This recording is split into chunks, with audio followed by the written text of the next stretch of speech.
Welcome to the Foul Play YouTube channel. Hey, welcome everyone, and welcome to Coffee with Foul Play podcast. My name is Dr. Silkman, and all of us here on the team would like to welcome all of our regular listeners, as well as our new listeners to our podcast. And what we do on the podcast, we are following the chronology of MAM 1. And we look at various slides and pictures, and as a panel and as a team, we discuss the various slides. So hopefully by the time we have a look at all the pictures, we've got a little bit more knowledge about this case. And remember, our aim here, our ultimate aim here, all of us on the team, is to see justice done for both Stephen, Brendan, and also we must never forget Teresa Halbach as well. Guys, I like to say all of us would like to say a big thank you. We have hit 500 subscribers, and from the bottom of our hearts, we appreciate that very, very much. We also appreciate all the feedback that you give us. That's really good. We're not perfect. Sometimes we do make mistakes, but we listen to what you guys have to say. Our videos collectively have had over 60,000 views so far, and we thank you so much for that. And as you can see from our Foul Play channel, we have now, or thanks to the hard work of Kaboom and also Zoe, we have over or close to 262 phone calls that Stephen made to various family members, and some of them are incredibly riveting of the content. Well, welcome to the podcast, guys. As I said, my name is Dr. Silkman. And just to introduce our key researchers, our regular researchers on our panel, we have Bibi, Big Jeff, Kelly, Christy, and Zoe. And also monitoring the chat, we have Sammy, who'll be looking at the questions. And please write down your questions. We'll try and answer them as we do the podcast. And today, guys, our guest researchers are Mayed and Obi-Wan. Thank you, guys, and welcome to the podcast. Before we start, I'd like to introduce the guest researcher, Mayed. And I invite Mayed to she's a YouTuber, passionate YouTuber who's been working on the Steve Avery, Brendan Dassey cases. And I invite Mayed to spend just a couple of minutes just telling us a little bit about what she's been doing. Mayed? Yes. Hi, how are you, Dr. Silkman? I'm well, thank you, Mayed. And thank you for being a guest researcher today on our panel. Oh, no. Thank you guys for having me and for appreciating my opinion. Pleasure. Would you like to spend a couple of minutes telling us what you have been doing and your YouTube channel? Yeah, definitely. I'm new to the whole YouTube thing, making a big deal out of it. I've just posted a couple of videos, but one thing that I really wanted to aim towards was the fact that making a murder is kind of jumbled up when it comes to the evidence. When they come to a peak point at certain evidence, it happened many episodes ago, and a lot of people kind of don't remember it, So my main goal is to focus on key pieces of evidence and explain exactly why they don't add up or make sense in one video. So that way people can kind of grasp that piece of evidence a little bit more, I don't know, better or differently. Yeah, that's fantastic. That's fantastic. And all of us appreciate your hard work that you've done. And thank you guys. Pleasure. Your comments have been amazing and very helpful. Pleasure. And we welcome like-minded people that have exactly the same goals as us, because I think our listeners from our podcast will realize the point that you've just made, Mayed, in that MAM follows a specific timeline and chronology. It brings up the evidence pieces bit by bit. It doesn't flow through and examines everything. Our aim is to show our listeners and our audience how it actually progressed in a chronological manner. And we really appreciate that. That's fantastic. No, thank you guys so much. And thanks for having me on today. It really means a lot. Thank you very much, Mike. And we'll put a linky. I'm sure Sammy will put a link to your excellent YouTube channel. Now, the other thing that's been happening is, of course, you can see that in the Foul Palais channel, a lot of phone calls have been uploaded. And again, we thank the hard work of Kaboom, Zoe for uploading, but also one of our regular researchers, Christy, has been doing an analysis of the phone calls. Christy, do you have any comments about what you have discovered so far? Well, yes, I've listened to 227 phone calls so far, Oh, and my Lord. I believe I wrote to you guys the other night when I had reached like 194 that it's over 3,600 minutes so Oh, far my of God. listening. Oh. I've been taking notes.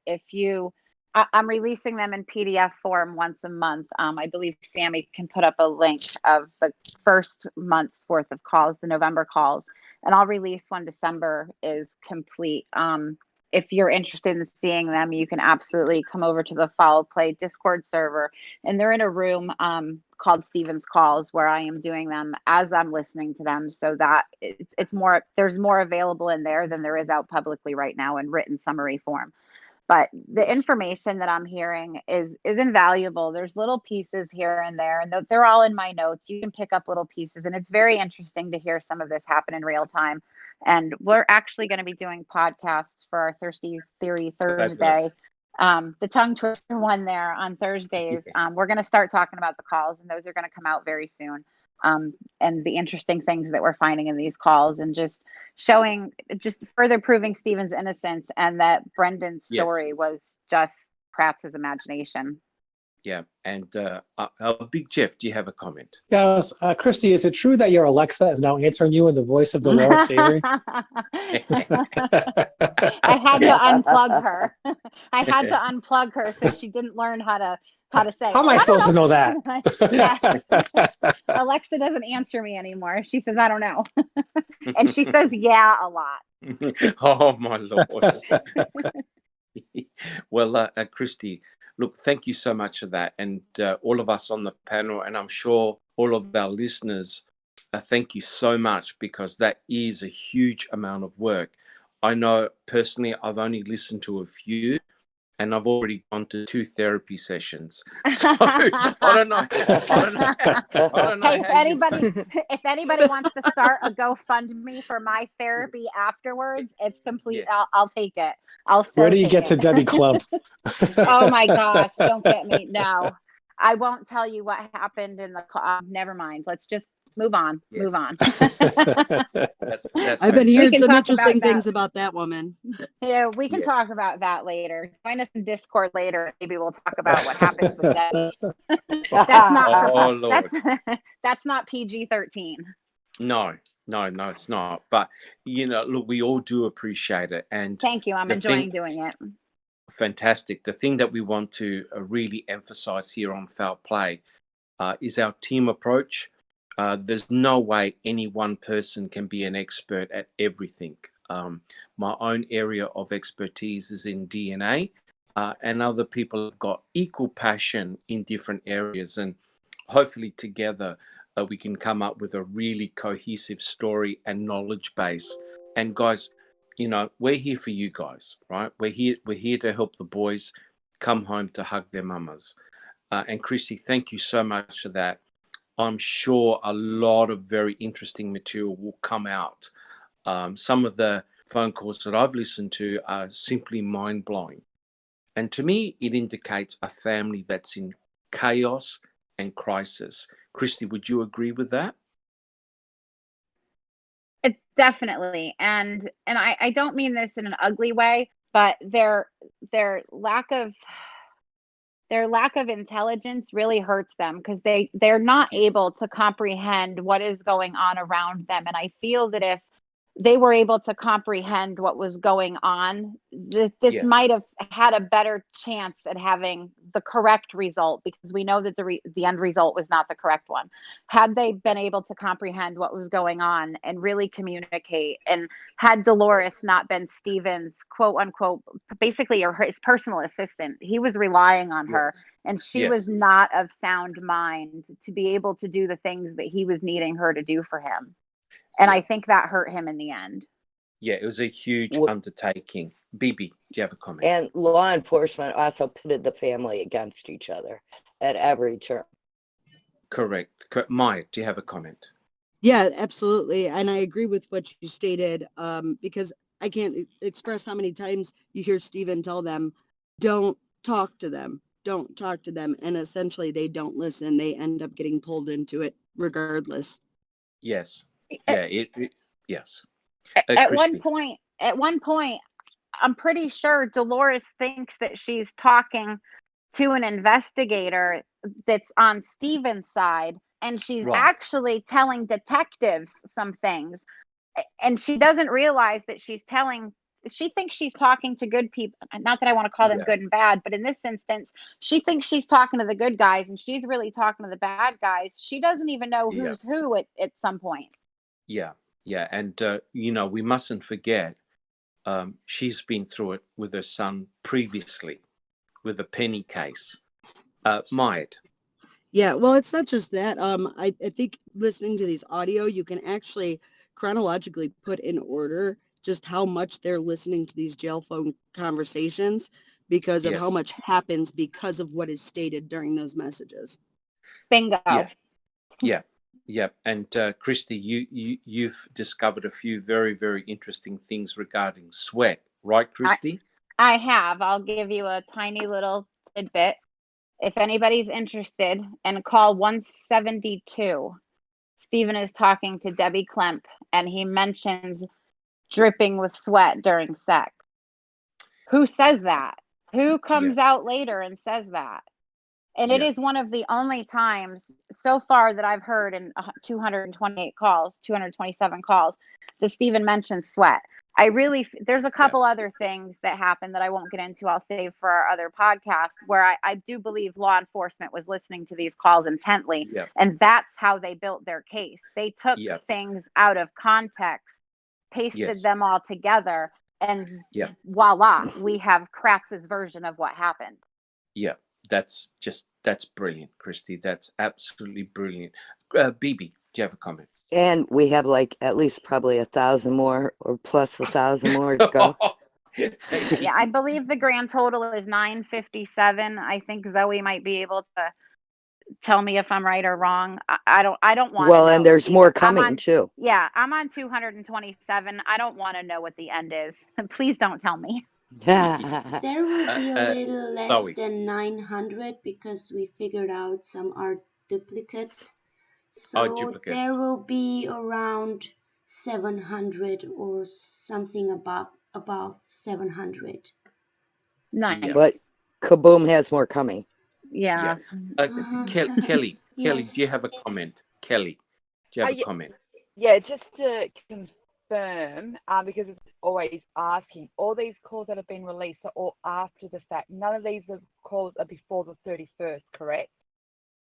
None of the new ones that they're posting right now, if you go to the Foul Play YouTube channel, there are a handful between Jody and Steven, because don't forget, Jody was in jail as well. So when Yes. Jody was calling Steven from jail, those calls were recorded. So there are a handful, I think maybe a dozen from before he Before was the arrested. 31st. There is a couple from before the 31st of October.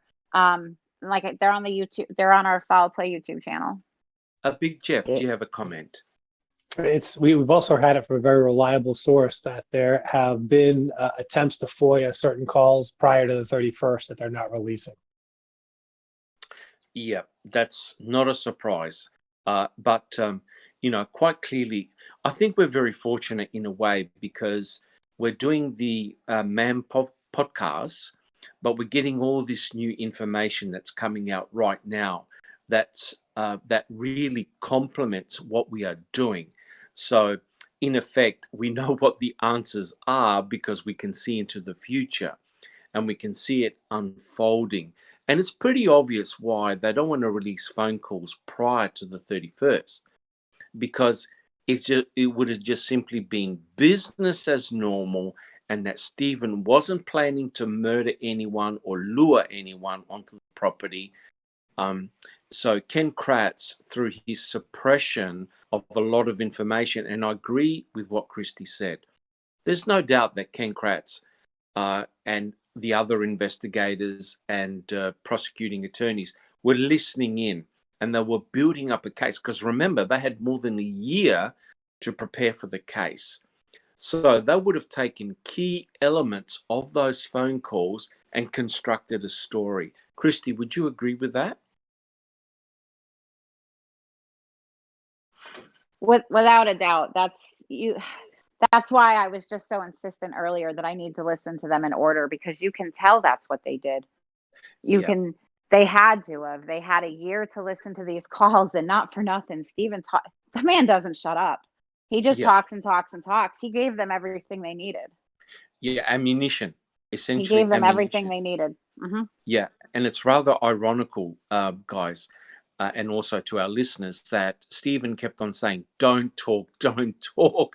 Yet, in effect, he was giving he was giving ammunition to the law enforcement officers, exactly what he was trying to tell his family not to say. Maya. No, that's absolutely right. I'm just laughing at what you're saying. I think it's kind of telling just how, and again, I don't mean any offense to this, but how unintelligent these people are, and how the defense makes it seem like he is this mastermind who cleaned up everything better than most crime scene people. Oh yeah, yeah, unbelievable. BB, do you have a comment? Yeah, and lawyers tell him not to talk to the newspapers, but yet he can't help himself. He calls the newspaper and talks to them. Correct. They say you messed up, don't do that, and then he Yeah. does it again. You know. Yeah, he was constantly in touch with the media. That is for sure. Christy, do you have a comment? After, I believe it's the third time he talks to the media, he calls his mother, and Dolores hits 5 to accept his calls and immediately screams, "Shut up," into the phone. She screams, "Shut up. Your lawyer Yes. told me to tell you to shut up." I mean, Yes. she's screaming at him. The lawyers tried so hard to get him to shut up. Yeah. And he wouldn't. Maya, do you have a comment? Thank you, Christy. Well, and I think a lot of people point that out as to, the fact that he's being narcissistic and wants to get it out there and wants to be told. But in all reality, I want to point out that this man is desperate to just get out of prison. When he's talking to these people, he's asking anybody, please put up my bail. That is his point. That's He's correct. wanting to get out of prison. He's not trying to get his voice heard. He's trying to get supporters. Yes. Sammy, do you have a comment? Well, I just want to say, I think why he was talking with media like that was because he realized he needed to advocate for himself because no one else was doing it. Yeah, that's a very good point, Sammy. And I think what Maya said was really important too, because Stephen kept on talking about, okay, go and see so-and-so, go and see so-and-so to get money for the bail. And we're talking about, what was it, 750,000 at that stage? It was a huge amount of money. And he wanted to set up some type of Fund Me campaign where people were giving donations and things like that. His whole family was running around, but according to Stephen, they weren't doing enough. Christy, do you have a comment? Absolutely. I wanted to say that as well. Absolutely. You can hear the desperation in this man's voice. This is not narcissistic behavior at all. And you and I have talked about narcissistic behavior when we've talked about Mr. Kratz before. Oh, yeah. Stephen, no narcissism. There's no narcissism. He might be narcissism is not the word. He's not the perfect gentleman, put it that way. He's not the perfect gentleman, but he's definitely not a narcissist. And none of what he is doing is narcissistic behavior. What he's doing is out of desperation. He knows this is happening. He knows he's screwed. He says it over and over and over again. In my Yes. notes, I note Stephen is really beginning to believe, Stephen's really seeing what's going on here. He says it, I'm never getting out of here. This is it. Yeah. I'm doing Yeah. a light. He knows that they've got him. He's not saying that because he's guilty and he's been caught. He's Yes. saying that because they've somehow managed to steal his life from him again. Again, He knows he's correct. screwed. He I says it see it over and very over and much over as though again. he knows he's in a mousetrap and the trap is about to fall on his head and he can't do anything about it. And that's the terrible thing, because he's been through this before. He's been through the process before, same with his family. And for someone to go through it again, it's just simply unheard of. And so, You know, you- what Sorry, I Sam. felt when I listened to those calls, I continued to hear him say, if they put me in again, if they get me again, I'm done for. I'm going to put in to shoot myself. And I was like, he just kept saying, I'm not doing this a life stint again, a life bit. yes. And that made me feel really bad because we know how that turned out. Yes, yes. And hopefully through our podcast, we can see exactly how the law enforcement officers set that trap. So, guys, thank you very much, guys, for that introduction. Are we happy now to actually commence our podcast? We're all good to go? Oh yeah, absolutely. I told you, I thought we were going to try and do this in an hour, Big Jeff. So Yeah, sure. If we actually turn to slide 150, now this is really where we left off last time, so we can go through this relatively quickly. As we all know, Brendan Dassey had several interviews, several interrogations with both Fassbender and Wiegert.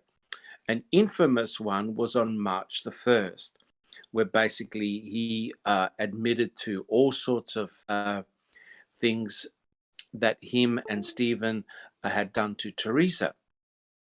Well, on March the 2nd, we know that there was a new search warrant taken out, and the law enforcement officers went back into Stephen's trailer and also into his garage.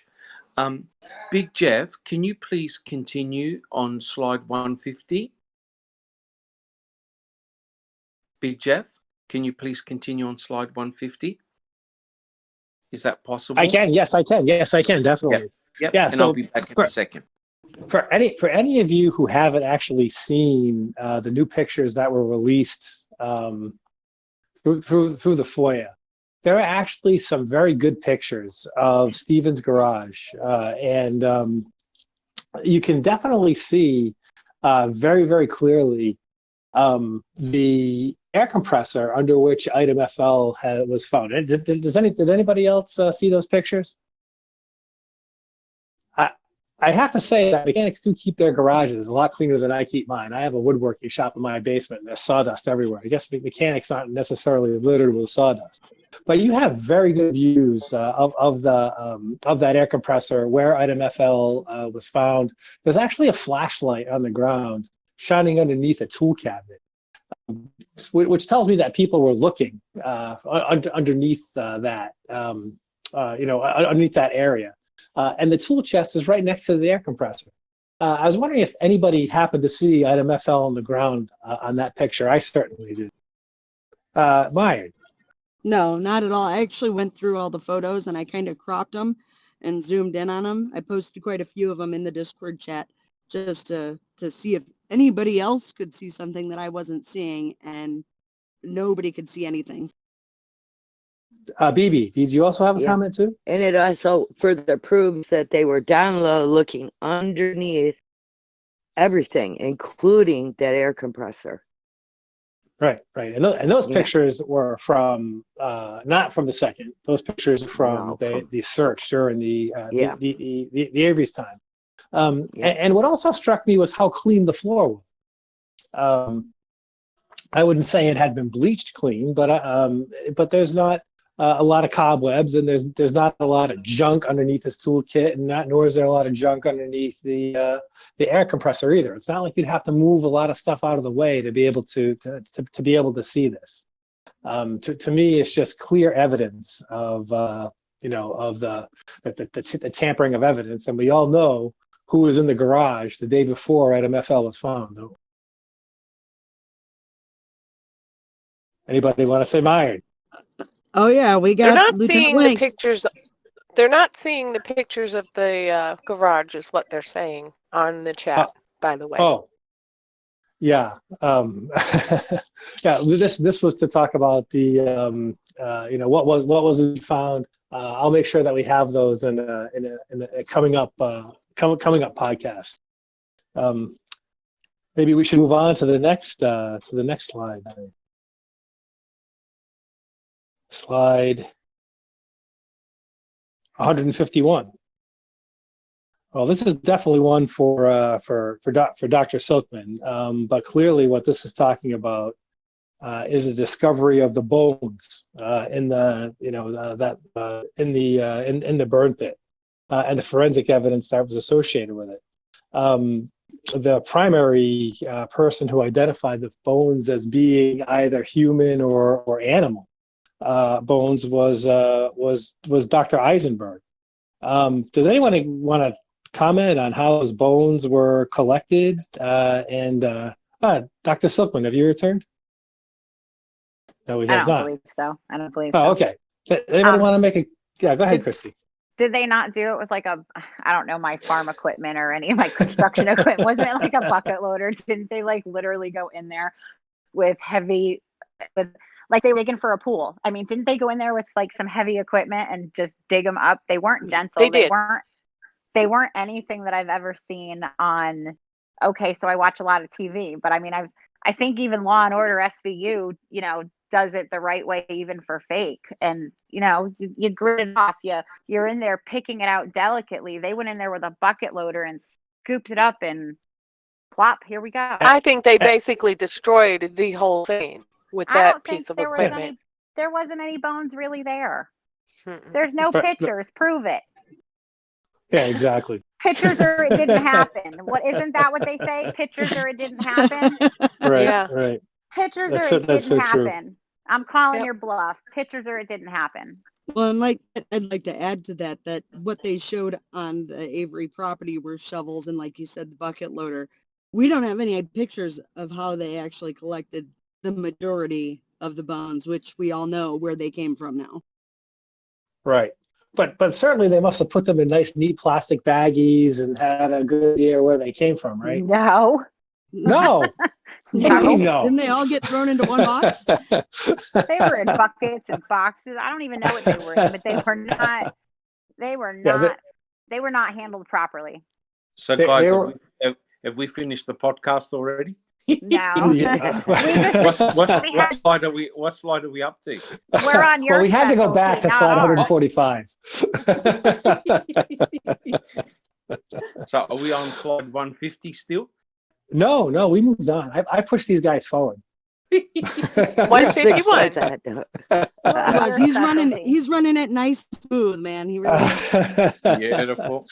We were just discussing the excellent evidence collection practices of the County Sheriff's Department, and I think we were getting to how they just shoved all these bones in a box and shipped them off to the what is the coroner again, or the forensic anthropologist? What is her job anyway?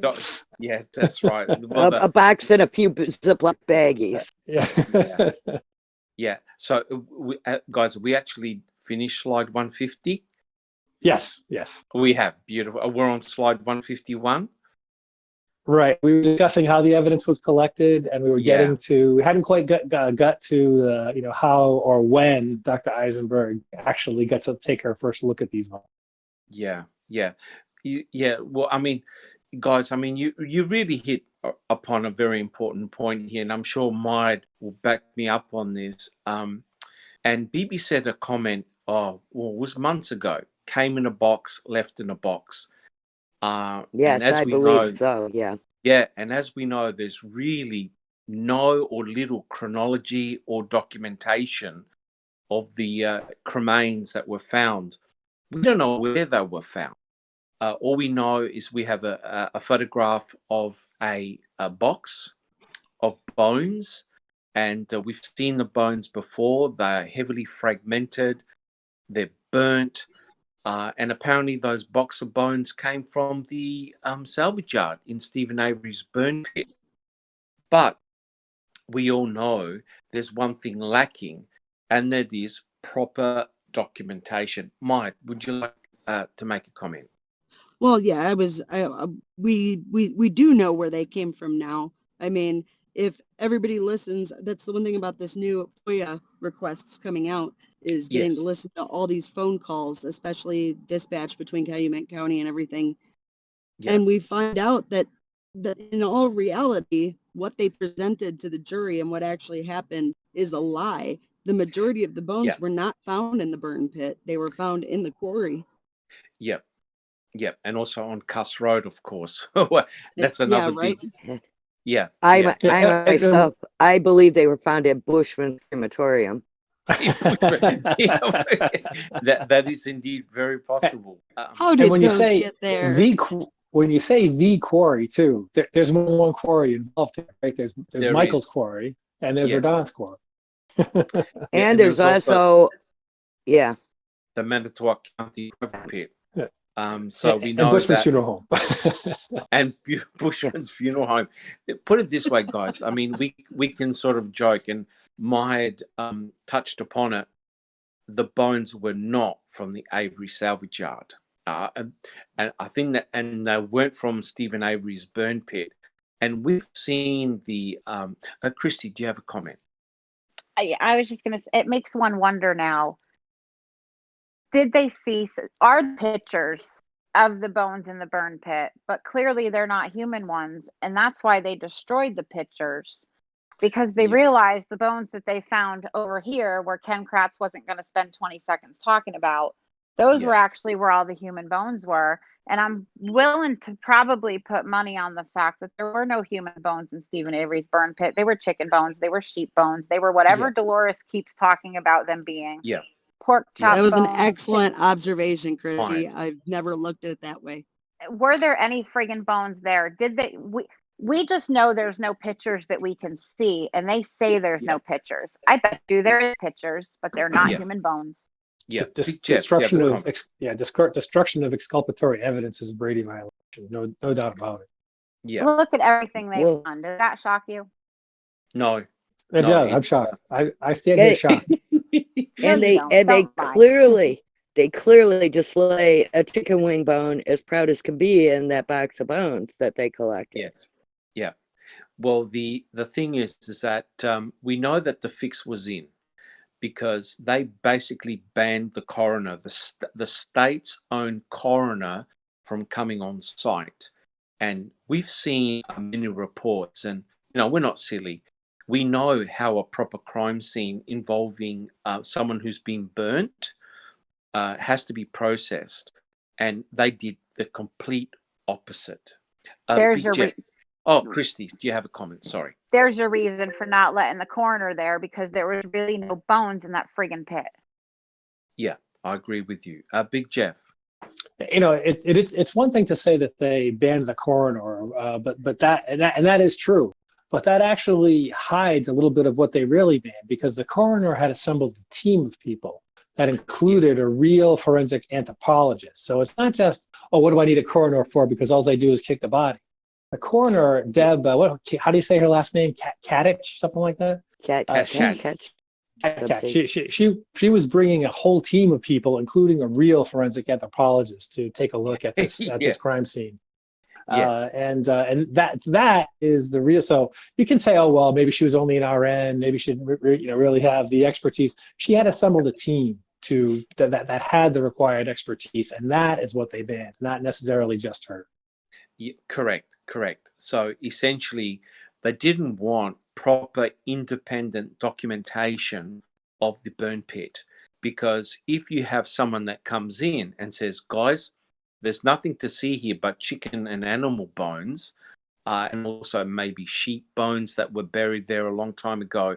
And we know something really nefarious took place because we've seen the photographs that have just come out.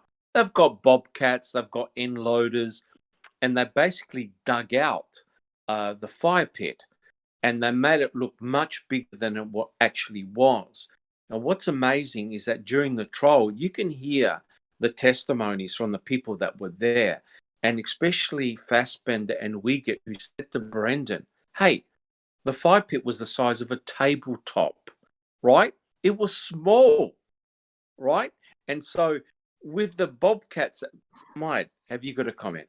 No, and Ertl even testified. If you watch Yes. episode 6 of season 1, Ertl even states that it's about as big as the table he's sitting at. Yeah, that is correct. And of course, what do? They bring in all these end loaders and tip trucks, and they basically dig it out to make it much bigger than it actually was. And we've seen videos.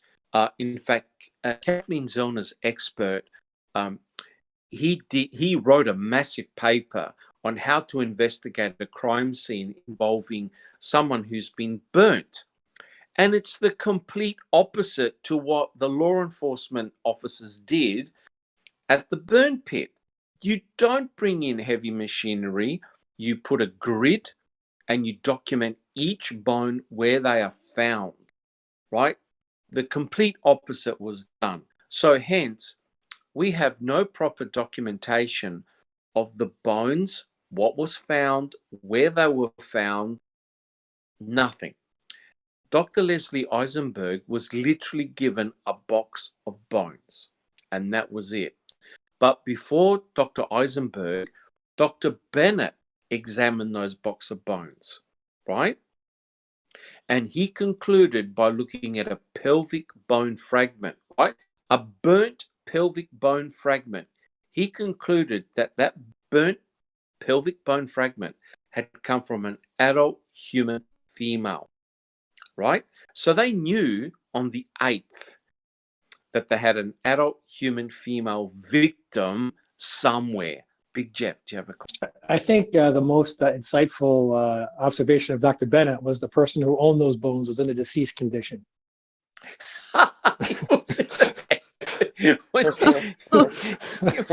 Oh, man.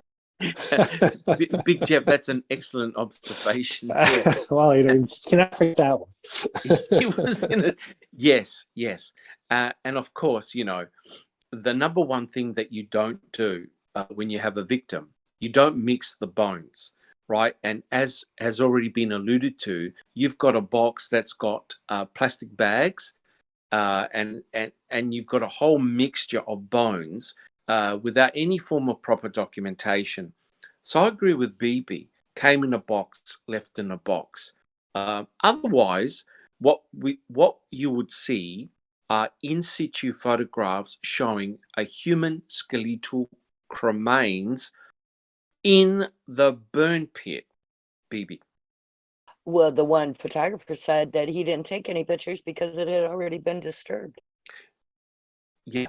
And that in itself is powerful evidence that someone either had meddled with the crime scene, in which an official photographer didn't even bother taking photographs because there was nothing to photograph, right?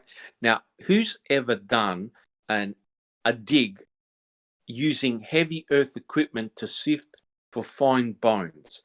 And it's really funny because Dr. Eisenberg made the comment, oh, well, that had to be the primary burn site because the bones, I would have expected more fragmentation.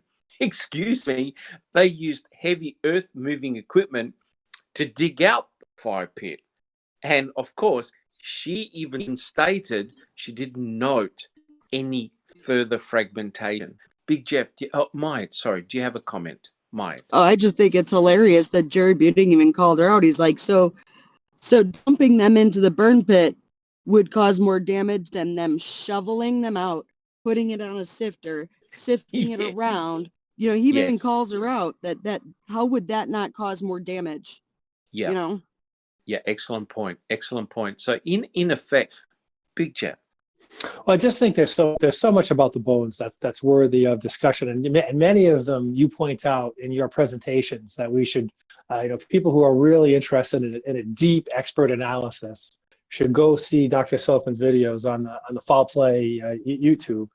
But one of them, to me, one of the most salient points that's made in those videos is that there are no duplication of bones. I mean, you could say, oh well, they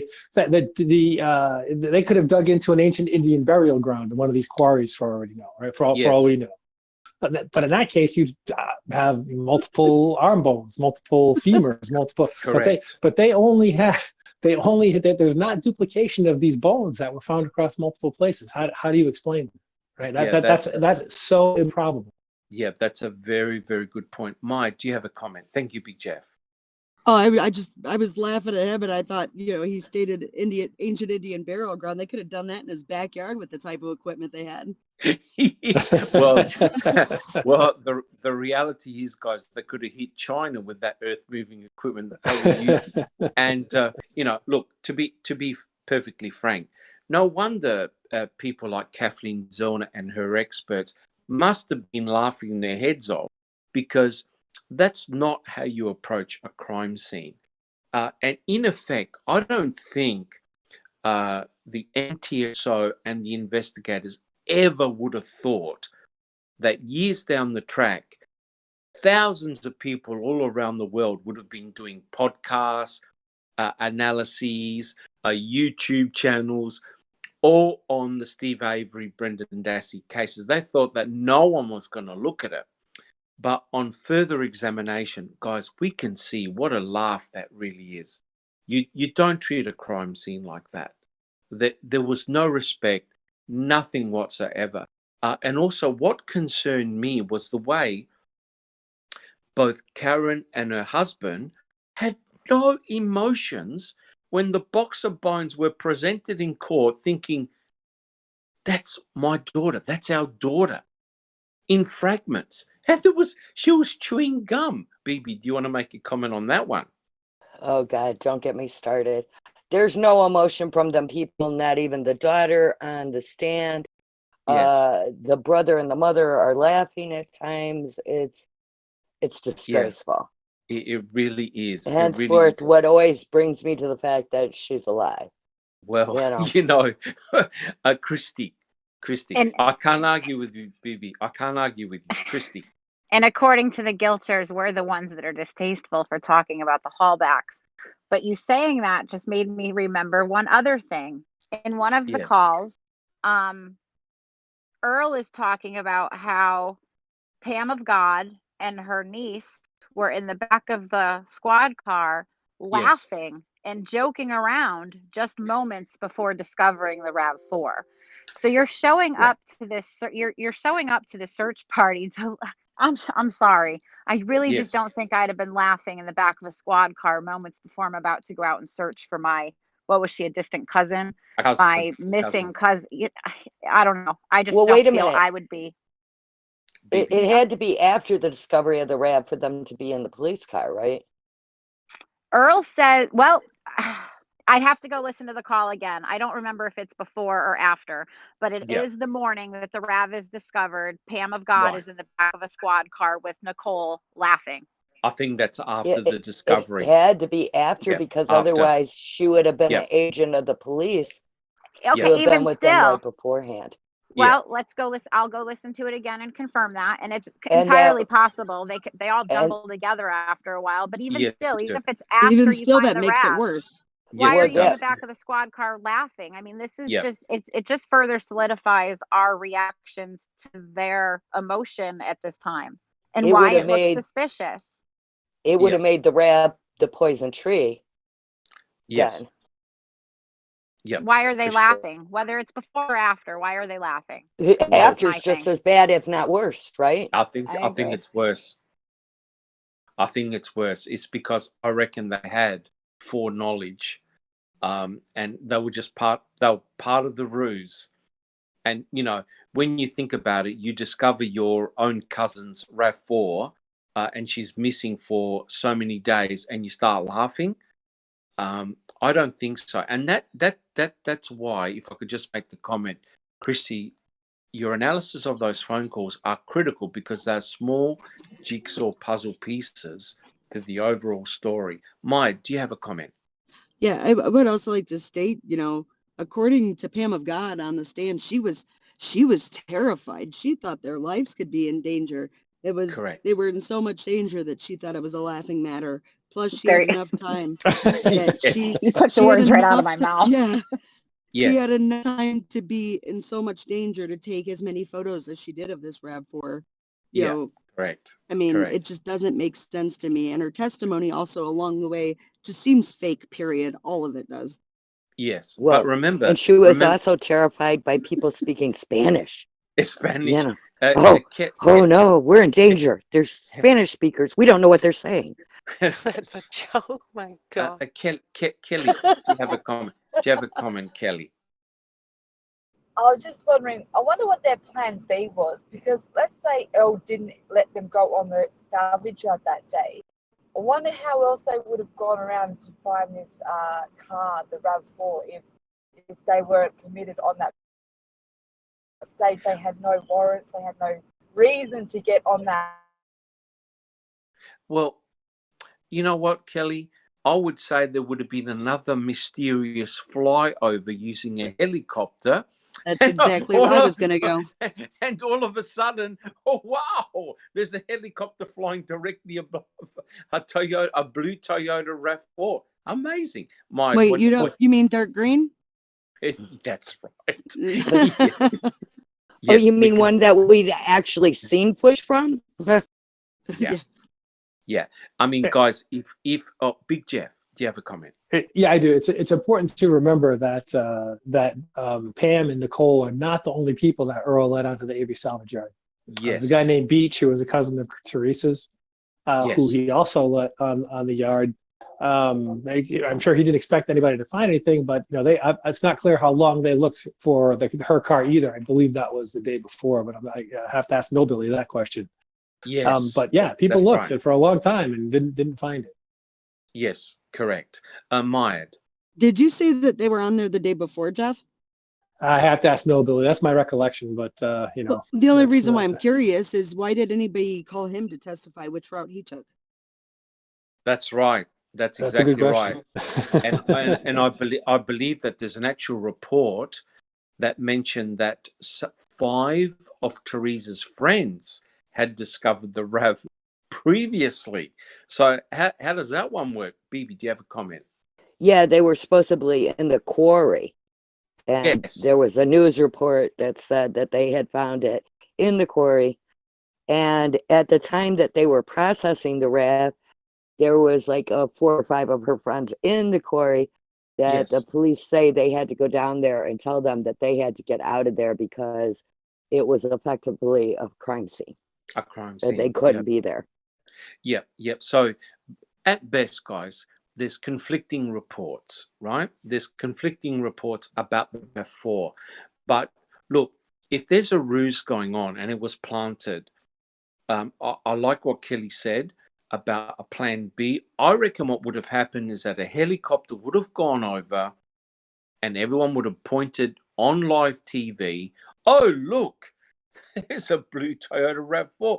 We better get on there. So I think there would have definitely been a plan B. To me, it looks like law enforcement and the MTSO, they were primed, they were ready to strike. All they needed was the phone call from Pam of God, who was led, don't forget, guys, who was led by the Holy Spirit to the RAV4, and then everything happened. Big Jeff, do you have a comment? No, I don't. The Holy Spirit comment. Yes. Well, even Jerome Buting said, he didn't say a Holy Spirit doesn't exist, but he didn't believe Pam of God's story. Maya, do you have a comment? Oh, I just think it's hilarious that, the Holy Spirit guided her, but the Spirit didn't guide anybody else. Correct. Yes, I know. Well, guys, look, we better continue our podcast. If we have a look at slide 151, now remember, and I'll just summarize it, and please interject, guys, with your comments. Dr. Bennett, who's a forensic anthropologist, he examined the bones first, and he wrote just a very small report, as Big Jeff alluded to. And he basically concluded that from looking at a burnt bone fragment, he concluded by looking at a pelvic fragment that had come from an adult human female.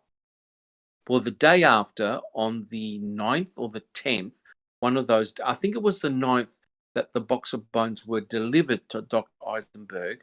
I believe it was the 10th. She examined the cremains. Now, what is interesting here is that she did not use the pelvic bone fragment. Now, the pelvic bone fragment, guys who are listening, it's known as a diagnostic bone. We have bones in our body that can distinguish whether you're a male or female, what part of the human body it comes from, and also the sex and the age of that particular structure. So they are diagnostic bones. Well, Dr. Eisenberg did not use the same pelvic bone fragment. What she did, and you can see the picture here on slide 151, she reconstructed part of the face of the victim.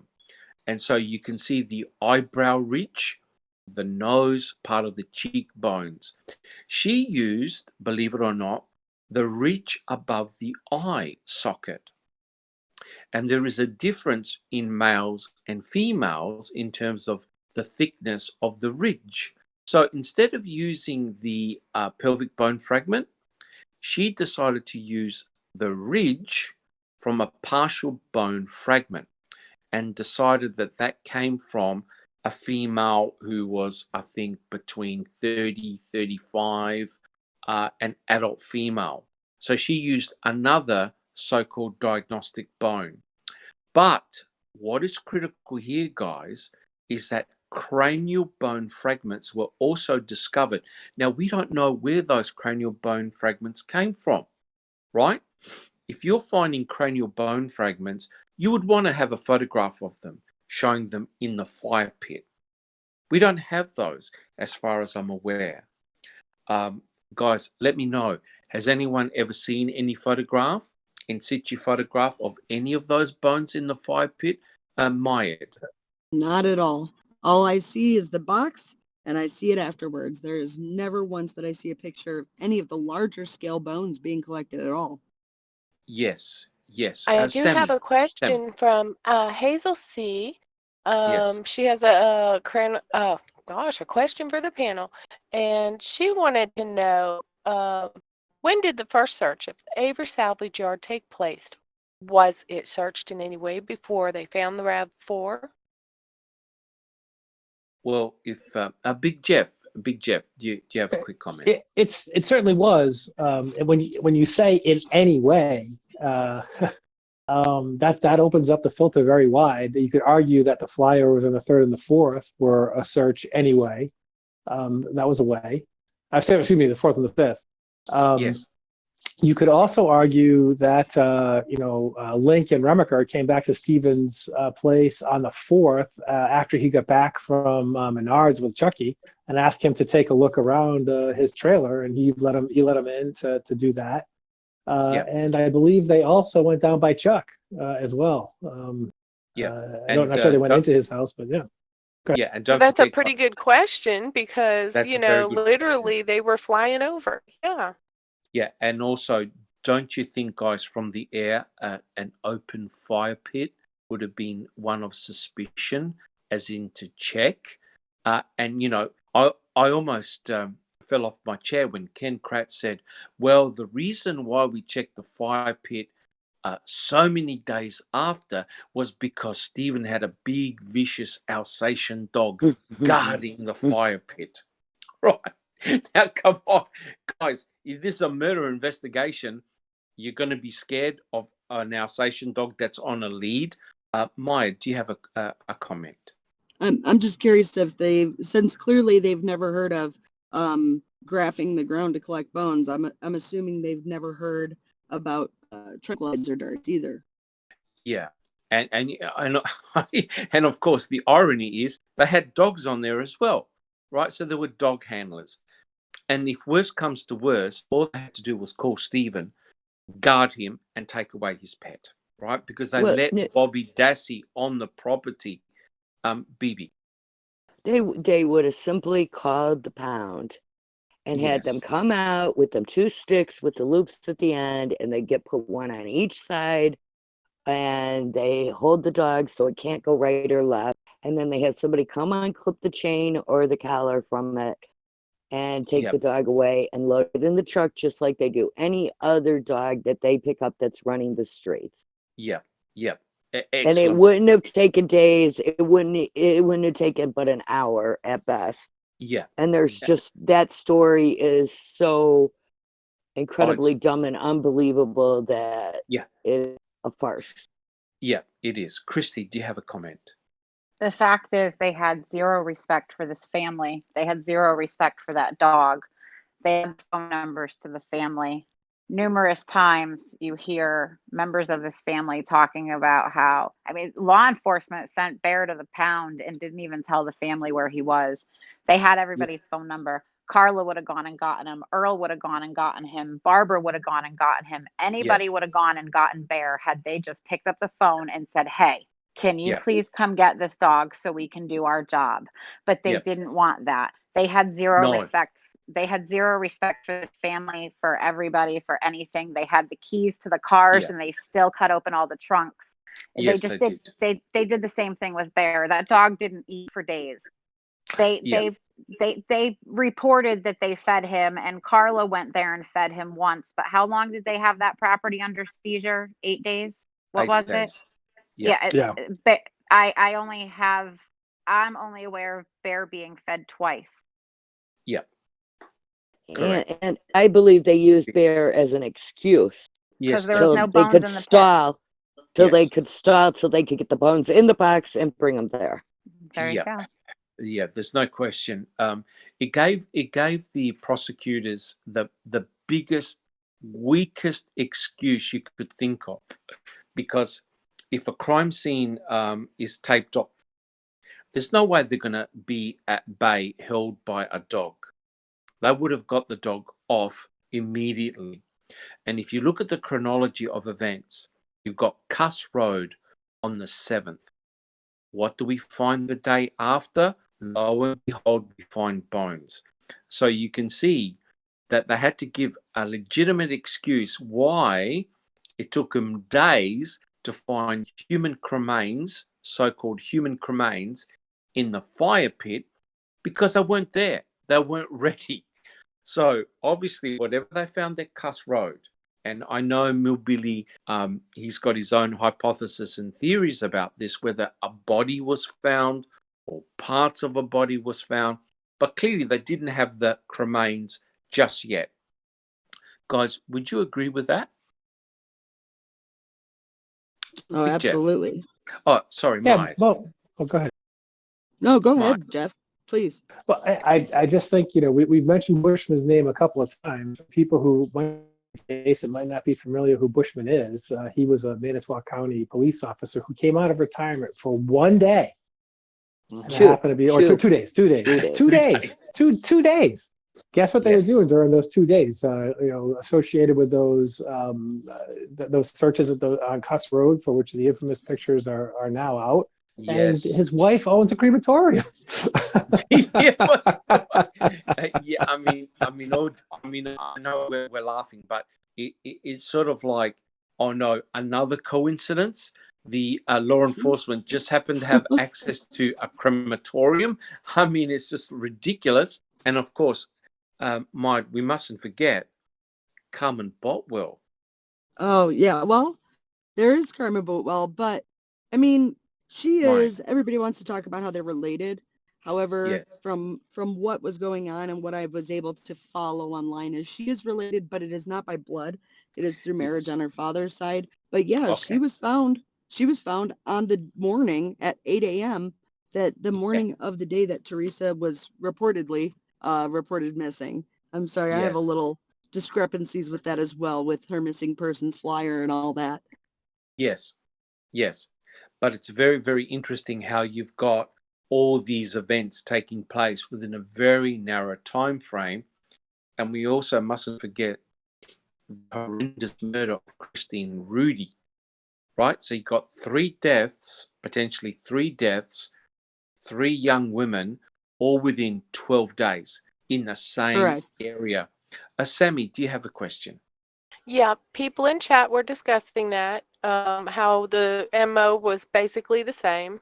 Yeah. And also that when it seems like when they found the RAV, they immediately stopped looking for Teresa, like as if they really, really weren't looking for a missing person to begin with. They were interested in finding the RAV and the bones and all that other stuff. There Yes. was no big hoopla and to do about actually searching for a missing person. Absolutely. Well- I actually covered that in my first video, stating about excellent. how every single thing that pops up is her car, finding her vehicle, finding the Yes. truck, finding that they even listed to the news that released the information on the 4th that police say the key piece of evidence is finding her dark green Toyota RAV4. Why would Yeah. that be a bigger piece of evidence than Yeah. finding a human person? Well, Well, even her brother creepy. talks about her in the past tense before they know on the grieving process that they want to get started and rolling with so they can get over it right away. Yeah. And the amazing thing, of course, we've seen the footage whereby they talk to the mother, and she's already looking through books showing pictures of her daughter, as in it's a fate complete. She's dead. And it's like, wait a minute. She's listed as a missing person, and you're already reminiscing about past events. Well, it's not only Ah. that, but the fact that you bring up that interview where she's looking at photographs, that is the 4th that Yes. video aired. Yes. And that they were showing that. So here she is, and she makes a comment in that video stating it's just so very weird that we haven't heard from her in the past 2 days. Yes. Well, wait a second. I thought nobody's seen her since the 31st. If this is the 4th and you haven't talked to her in the last 2 days, that puts it on the 2nd. I mean, Yes. none of this makes sense. There are so many slip ups The everywhere. day the poster was made. Yeah, I caught that too. That was strange, wasn't it? It was. Yeah, It was, indeed. definitely. Big Jeff, do you have a comment? I lost it. All right. I actually I found it. Yes. So I mean, God forbid that any one of us should be in the same position as the Hallbox were put in. But I think it was it Link or Lenk or Pale that made the famous statement: "If her car's there, she's there." Yeah. Would you like if you were the parents would you? I mean, I'm all for searching the ASY, but does that mean you put down every other lead? Yeah. Well, Jeff. Well, if you got 36 million reasons for that, yeah. That's right. Yeah. Well, I think we've got Mike. clear scientific proof that they put down a very specific lead, especially when it comes to the quarry. I mean, Yeah. I don't know if you guys are we getting into DNA evidence here shortly? Oh yeah. Oh boy. Because love my DNA. biggest issue is infamous item CX, which Oh, is yeah. male blood found in the quarry Yes. around where they found her bones, and it doesn't link a single person that they have a profile to. So we have this completely absent DNA profile of Yes. blood coming from the quarry. CX and A23 are just music to my ears. No, no, yeah. that's beautiful. That's beautiful. Well, look, guys, what we'll do, we'll finish slide 151. So we've got cranial bone fragments. There were 2. And what was found was the cranial bone fragments showed evidence of beveling. And what happens with beveling is typically what occurs when a high velocity bullet strikes bone. You get a distinct form of beveling. You have a small hole on the outside, a much bigger hole on the inside. That's indicative of a bullet strike. So the investigators, Fassbender and Wiggett, knew that the victim, now notice I'm saying victim, BB, is that cool? the victim was shot at least twice in the skull, and hence why they were interrogating Brendan and mentioning the head. Clearly, Brendan had no idea what they were talking about, and the who shot her in the head came from Uyghur. So all the major points were from the investigators' mouths, not from Brendan. Brendan clearly had no idea what had gone on. Maya, do you have a comment? Well, I'd also like to point out, I know I'm bringing up episode 6 a lot, but that's also Oh, no because problems. a lot of evidence gets produced during episode 6. Yes. And about 20 minutes into the show, they're arguing about this DNA so much about there not being complete lack of DNA. And Kratz makes mention, actually, I think there's quite a lot of evidence, and it leaks to one person and one Yes. person only committing this Yes. crime. But yet they go after Bobby, I mean, Yes. Yeah, how do Brendan. I've never in my life seen two cases where one case has convicted one man of the crime and then another Yes. case has convicted two. You get what I'm saying? Oh, absolutely. No question about it. It was very bizarre. But Christy, do you have a comment?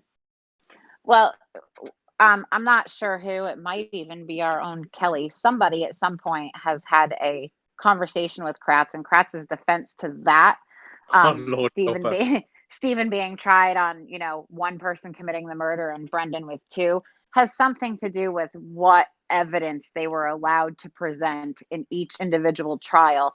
So therefore, that meant some basically manipulating of the story to make it fit the evidence. I mean, if that doesn't scream I'm a narcissistic lying asshole, I don't know what does. Well, and Yes. let's not forget the fact that the defense wasn't even allowed to produce anybody as a possible suspect. Correct. They were Correct. completely cut off from the beginning, and they weren't allowed to. That was a Obi- calculated strategy. Obi-Wan, do you have a comment? Yes, I made a comment earlier on the board, and I had mentioned, why didn't anybody ask Brendan what happened up there at Fox Hills? Is there like an Yeah, good issue point. with just coming out asking, saying, "Hey, what happened at Fox Hills?" or what did? It's like you can't be leading, you know what I mean? But there is a way Yes. to ask him. Yeah. Well, hopefully when he comes out, we'll get the full story of what actually happened at Fox Hills, because remember, his mother was there too. So it'll be interesting to see what really did happen. To me personally, I reckon this is what happened. You had Fassbender, Uyghur, Brendan and his mum both watching Kiss the Girls while eating pizzas. And don't laugh, because Kiss the Girls was shown on cable TV, likely at Fox Hills, which is rather remarkable when you think about it. Right at that exact time frame, it was playing in Fox Hills, and they, I'm sure, had satellite or cable TV there. Yes, So they did. You Obi-Wan. believe that Barb was actually present when investigators were like manipulating him, like presently Yes. watching? Yes, because in the testimony, both the mum and Brendan were put up at Fox Hills. And they did that, quote unquote, to protect the witness. Right. That's why they put Brendan at Fox Hills, to protect him from the family. I think they did it to isolate him. Bibi. Well, and I also think that they probably did some questioning and talked to him, and there's no recordings that we know of either. No. And the other thing, Sam. Hazel C is saying, so we now know that Brandon watched porn on the Dassey computer, possibly seen the images on that BOD accessed, and this is possibly where he got a lot of his gruesome story from. Yeah, that is possible, because in a phone call, it is interesting that Stephen mentions the fact that several of the boys were looking at this pornography on the computer. Maya, do you have a comment? Well, my only comment is with the timestamp of the items found on the computer, I'm pretty sure the more violent stuff didn't come Yeah. until after the fact. Like, yes, they had violent pornography and a lot of stuff that had to do with teens and or young girls or whatever. But I think the more violent, like it showed a progression of Yes. just how much more violent it was getting. Yeah. And the other important thing is that the computer was accessed during the 31st, the day that Teresa was there, and the access didn't stop after the disappearance of Teresa. Someone or several of them were still accessing that violent pornography after Teresa had gone missing. So that's very, very interesting indeed. But just getting back to slide 151. So we know that there are cranial bone fragments that show beveling. The other important thing is that the investigators did X-ray studies, and they showed the presence of lead fragments in the beveling. That's what happens. That's what normally happens when a bullet passes through bone. It sheds part of its coat, right? Now, lo and behold, on the 2nd of March, when the investigators go back in to search Stephen's garage, they find out of nowhere 2 bullet fragments, item FK and item FL. And if we look at slide 152, we can see here Shariko Hain did a DNA analysis of item FL. And what she found on item FL was the full, well, there were a couple of partial results. She found the full genetic profile belonging to Teresa Hallbach from the bullet. Now, Obi-Wan, do you have a comment? Well, I think I'll just wait until after you say whatever you're saying next, because I don't want to jump ahead of you. Okay. Bibi, do you have a comment? Well, and she also found another full profile too, didn't she? Yeah, Maid, would you like to comment on that? Well, wait, which one are we talking about? CX here? No, we're talking about FL. item FL, the bullet. Would you like to Oh. comment on that? Oh boy, yeah. She found another full profile and it was her own. Yeah, she Yes. cross-contaminated. Well, she cross-contaminated the evidence by herself, and that was one of the big issues. Is Dean Stranger Buting wanted them to have somebody present when they tested this stuff, and they told them, no, there's too much risk for cross-contamination, and here she Yes. is contaminating the evidence herself and using it all up. Excellent. Obi-Wan, do you have a thank you, Maid? Obi-Wan.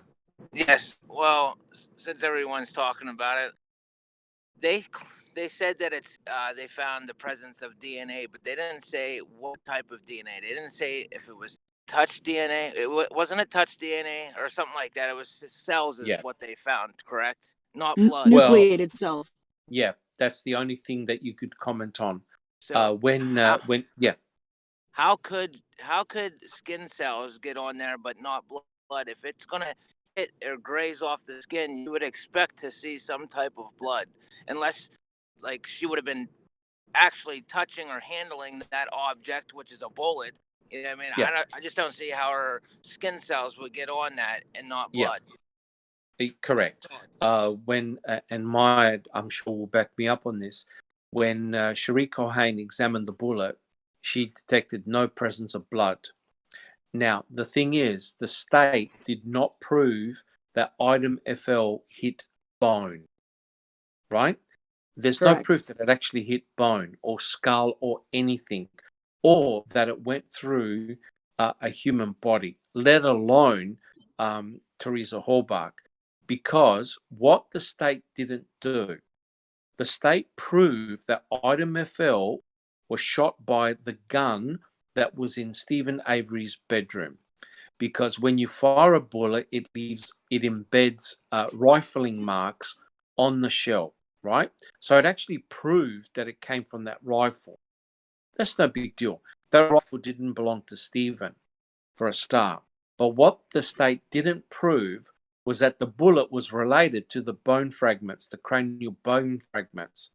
The state didn't do a chemical analysis of the lead in the cranial bone fragments and the lead of the bullet, because if it did and they didn't match, therefore you don't have the bullet that caused the victim's death. So they didn't do it at all. But we all know what happened. Obi-Wan. Well, who's to say where that bullet came from? It could have came from a ballistic bullet from test firing the weapon. Yeah. Well, Mai, do you have a... Thank you, Obi-Wan. Mai, do you have a comment?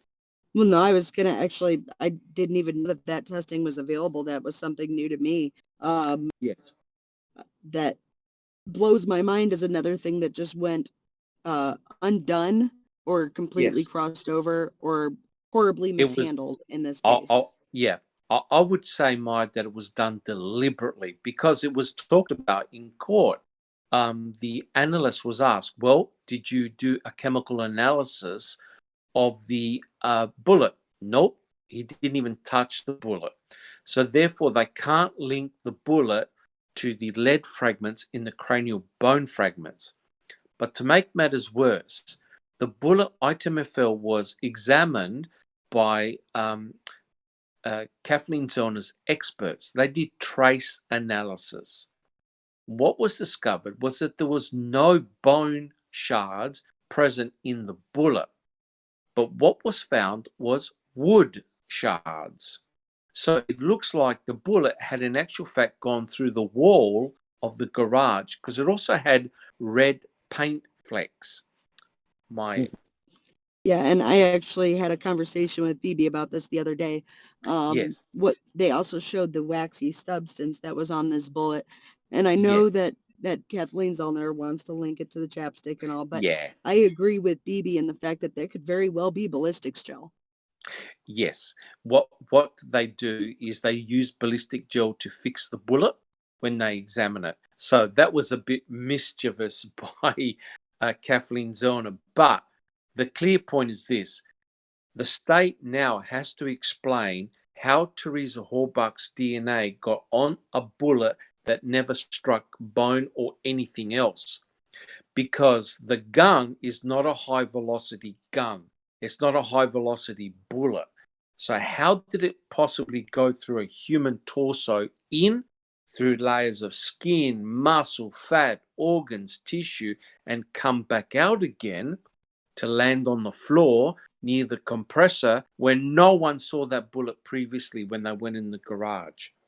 So now the thing is, because we know that Cherie Cohen contaminated the negative control, her own laboratory manual states you can't draw any conclusion about the test because you've got contamination within the laboratory. You have to say you can't draw any conclusions. Bibi. Isn't it supposed to also be thrown out of court? Correct. Once that has happened. Correct. As well. Correct. You cannot include it as part of evidence. What Cherie Cohen had to have done was to re-extract the bullet DNA. But as Maid alluded to, Cherie Cohen used up all the sample. Therefore, the defense cannot test it. It's a one-off deal. And what I found really disingenuous was Norm Gahn, when he was interviewed, the news reporters were saying, well, you know, if Cherie contaminated the negative control, how do you know she didn't contaminate the test with Teresa Halbach's DNA accidentally as well? And Norm Gahn goes, well, and I quote, you do have to deviate just to make sense. Christy, do you have a comment? I'm not sure I'm allowed to say what I really want to say, but keep swear really? Words to a minimum. Really? I mean, you have to deviate just to make sense. Yeah. Just let that sink in for a minute. Mm-hmm.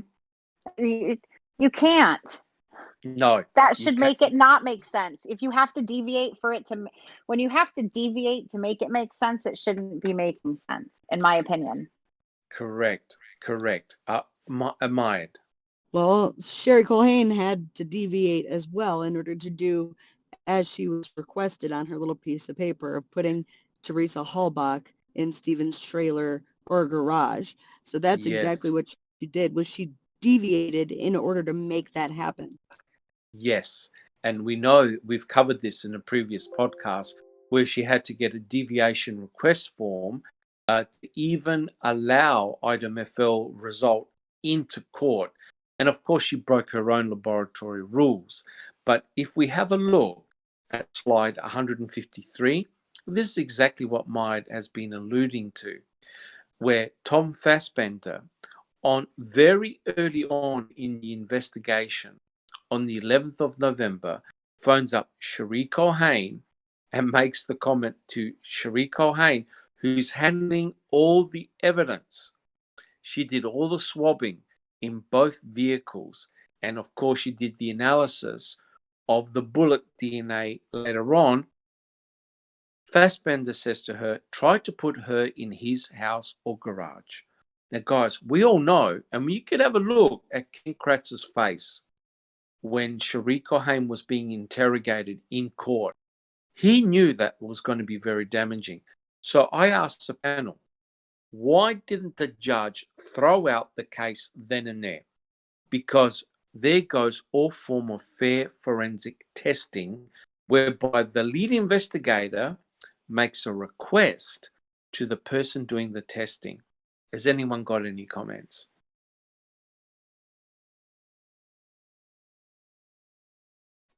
Big Jeff. Well, there is an argument that in a lot of ways Fassbender is her boss because the state crime lab is overseen by the DCI, Yes. and it is not biased. Your question is very difficult to answer because it is possible that perhaps in another case with different people involved. That comment could have been made or meant in a much less innocuous way. Try and put her in the garage could mean that focus on the garage sample. It does not necessarily have to mean something nefarious. I personally believe that in this case it does. It did mean something nefarious, but it could be interpreted another way, which is probably why it didn't get thrown out. Judge Willis clearly was biased towards the prosecution, and I think that will come up when Kathleen Zellner gets her chance for her new trial. Yes, because don't forget, guys, very soon on, what do we get? We get the key in the trailer, and later on, what do we get several months down the track? We get the bullet. So in effect, she did put Teresa Hallbach in the house and in the garage. Christy, do you have a comment? More of a question. When is the bullet found? March March 2nd. So the bullet is found on March 2nd. After Brendan's story, they go into... Correct. Yes. We know for a fact the picture of the bullet in the garage is from March 2nd. I'm totally going somewhere with this, so humor me for a second. Well, they went in with the video camera, Big Jeff. Yeah. They brought in stuff. I mean, the bullet is clearly not there in the pictures that have been released. Those pictures were taken during the time of the initial search. Okay. When they had it for those 8 days. It's not. They say they moved the air compressor. This is after they jackhammered the concrete. Yes. I'm not going to hijack your podcast to talk about calls again. So if people want to know what I think I just discovered, go over in Discord and we'll talk about this over there after the podcast. Oh, fantastic. Fantastic. So to me, guys, I have worked in the DNA laboratory for many, many years. You don't do stuff like this. You don't have an investigator telling you these are the type of results that I want. You need to have fair forensic testing. And so, in my opinion, Cherie Colhane never should have done any of the swabbing or PCRs because of her extensive relationship, quote unquote, that she had with Stephen. She's the one that put him in prison the first time round with the rubbish forensic hair evidence, and Cherie Cohen was the person who got Stephen exonerated by looking at the pubic hair DNA that belonged to Gregory Allen. So she shouldn't have done any of the analysis. It was a conflict of interest. Guys, would you agree with that? That it really I do. was a conflict Oh, of interest? absolutely. Yeah. Absolutely. Yeah. And I promise you that note was taken on purpose because when the hammer drops, that's going to be her defense. That's going to be her. She's doing what she was told. And you know what? In effect, that's her get out of jail card. So Well, she wrote it it is. down. She actually wrote it down for future reference, just in case a big investigation takes place. Bibi. it also took her forever to test that hair that exonerated him from the Penny Bernstein. Thank you, Bibi. In fact, she sat on the result for a year. She took a year to do the test. So 1 extra year that he sat in jail that he didn't need to. Correct. An extra year that he sat in prison. But we already know with the phone call that took place 10 years earlier, he could have been released much, much earlier, but he didn't. So hence, that was the reason for all the investigation. Big Jeff. Yeah, like we talked about in our upcoming Thursday podcast, Dr. Silkman. What are the chances? And, we know that Sherry labeled Stephen a shedder, which you have completely debunked as junk science. With the hair analysis that she performed in the 1985 case being junk science, what are the chances that the same DNA analyst could give the same put the same person in jail twice, both on things that have been determined to be junk science? Well, it happened. It actually happened. You wouldn't want to believe it, but it did. So the same analyst got him into prison the first time round using junk science and got Stephen back into prison again through her analysis, again using junk science, with the hood latch DNA, the DNA found on the key, the DNA found on the bullet, right? So again, we've got this consistent thing happening where the state is using complete rubbish excuses and reasons for why they're finding DNA at levels which are astronomically high if it was meant to be touch DNA. Bibi, do you have a comment? Well, and correct me if I'm not right, but I believe wasn't she not only not properly schooled to have that position because she was grandfathered in from long ago when she got hired, I believe. Yeah. So, Obi-Wan, do you have a comment? No, go ahead and finish. I'll ask whenever you're done. Yeah. Because she basically was there at the beginning when the crime lab was being set up, she progressed through the ranks. She only has a science degree. Today, you probably need a PhD. You need to be a doctor. You need to be a specialist.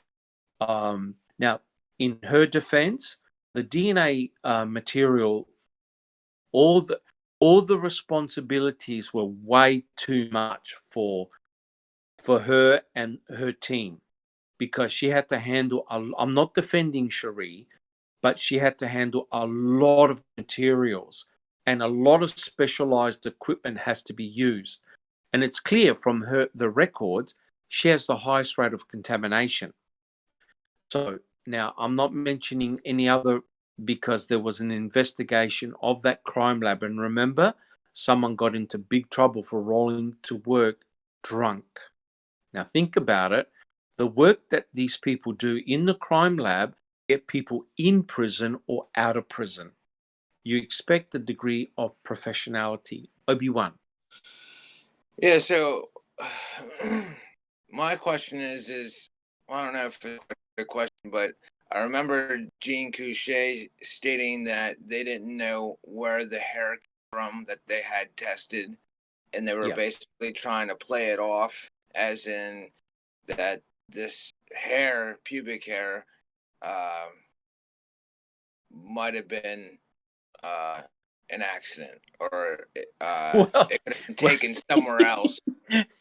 well, I Wasn't don't even know it what that it could have been on the towel, or it could have been from Right. one of the people that first got to her? They gave her a towel because she was kind of disrobed or whatever.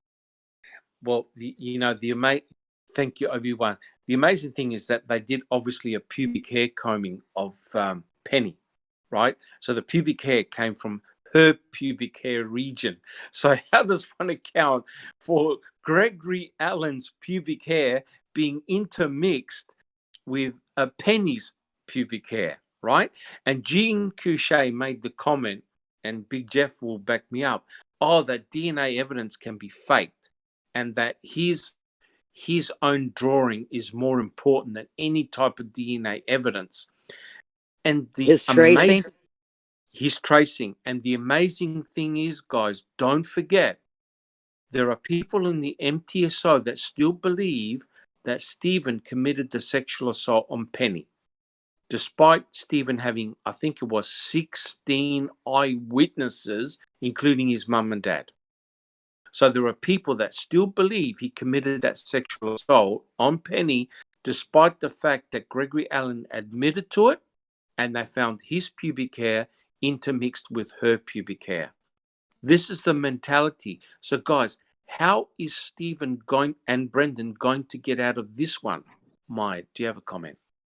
Well, I mean, I'm not just saying that I think it speaks volumes of the hatred that they have for this family as well. Just like Yes. Chrissy said earlier, they had no respect whatsoever for this family when it came to anything. None. Yes. And Yes. I don't foresee this hatred of this family bending anytime soon. I actually stated earlier that the only hope we have for this case is the Seventh Circuit to rule in this favor, because we know that the Supreme Court's not going to hear it. They hear 1% of cases per year. Yeah, very low. Very low. So that is the only hope we have for Stephen Brennan at this point. At least Brennan possibly could have one coming soon if the clemency is granted. But like I said, I don't foresee the hatred for this family moving Subsiding. at all. Yeah. That's an excellent point, Mike. And I think Christy will back me up by listening to the phone calls, the utter chaos that has been created by Stephen and Brendan being arrested. The whole family is at each other's throat. So you've got internal turmoil, and of course, then you have the external pressure coming from law enforcement and the investigators. It's a horrendous situation. Christy, do you have a comment? Absolutely. Law enforcement did everything they could to turn that family against each other. They even tried to turn his own father against him. They had Alan Avery just about convinced that Stephen absolutely 100% killed Teresa Hallback, his own father. Yes. Sammy, do you have a comment? Martha Dixon is asking, she says, this sounds as messed up as urine and hair results and drug testing. One of everyone thinks the first test out of the lab is the confirmation test. It's not. It's immunosity only. Can you speak to this? Well, with the pubic hair, just referring to the pubic hair, they only had one. It was a one-off deal. So when they did the pubic hair combing, there was a whole heap of hairs. I think 13 hairs that were found, but they didn't have a follicle bulb. If you don't have a follicle bulb, you can't extract DNA.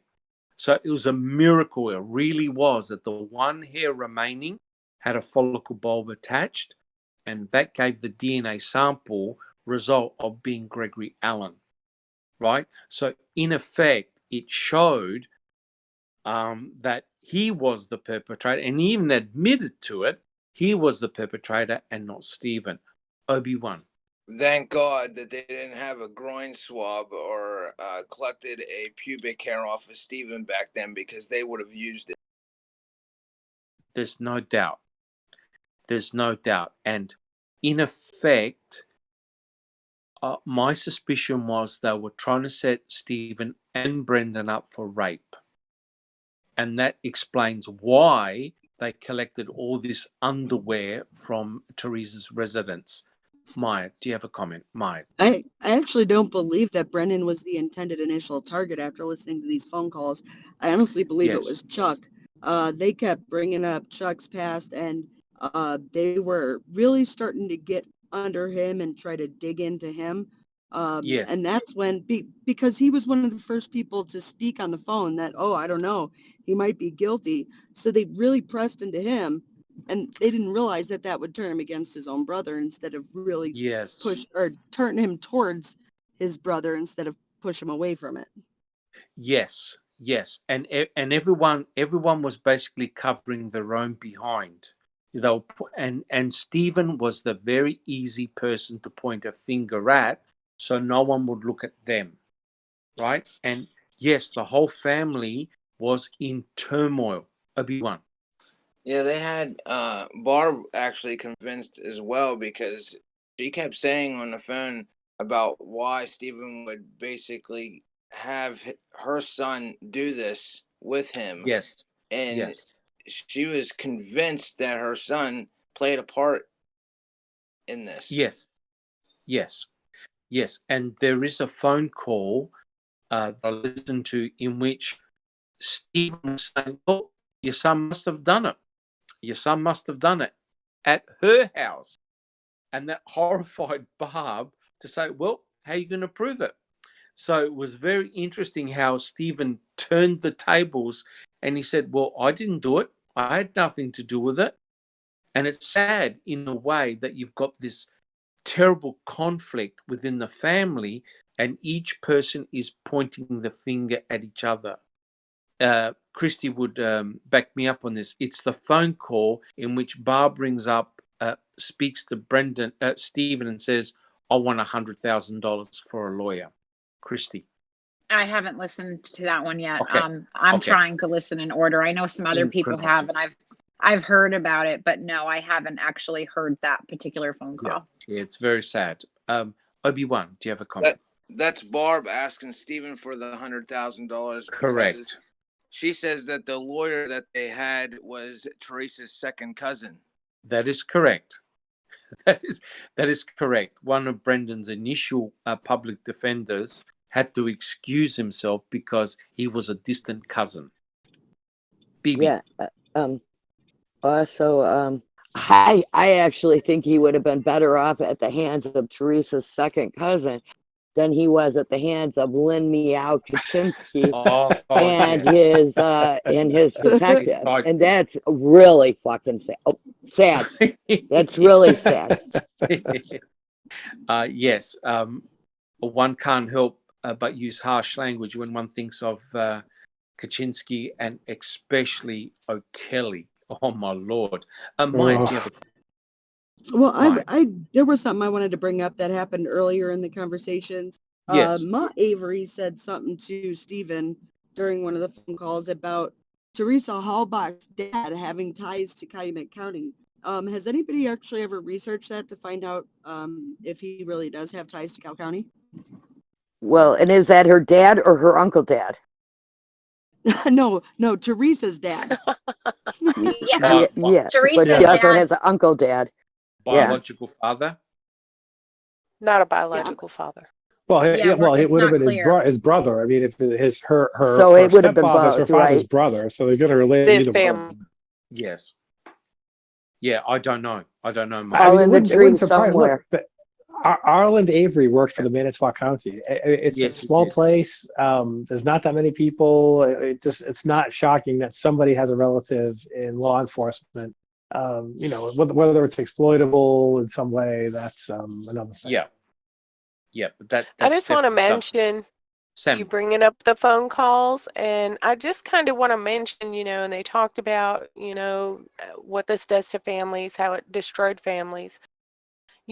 Throughout these phone calls, because I'm kind of listening as they're getting put out, you're going to hear little tidbits here and there of Mama Avery getting hate mail in the mail, having notes and objects with notes attached to them to her for hate mail. Just kind of a lot of things that they're dealing with along the way on the side.